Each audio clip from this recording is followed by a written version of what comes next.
আল্লাহর জন্য হারাম কিছু ছেড়ে দাও, আল্লাহ তোমাকে উত্তম কিছু দিবেন। আল্লাহর জন্য যদি তুমি যেটা ছেড়ে দাও, আল্লাহ তার চাইতে দ্বিগুণ তোমাকে ফিরিয়ে দিবে। আল্লাহ সবসময় তোমাকে ভালো চান।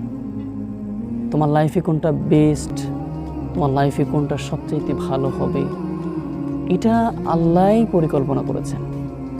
যে আল্লাহ তোমাকে সৃষ্টি করেছেন, সে আল্লাহই বোঝেন যে তোমার কোনটা ভালো, কোনটা মন্দ।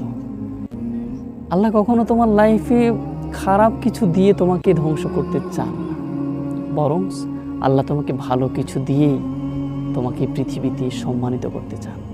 কিন্তু আমরা মানুষ হয়ে আমরা নিতে চাই না। আমরা আল্লাহর দেওয়া জিনিসগুলো কেন যেন নিতে চাই না। আমরা মনে করি আমাদের শখটাই সবচেয়ে বড় কিছু।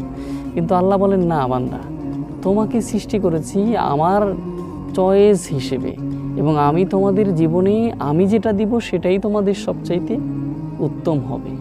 ওয়ালা সাউফা ইয়াতিকা রাব্বুকা ফাতারদা। আমার দেওয়াটা খুবই সুন্দর।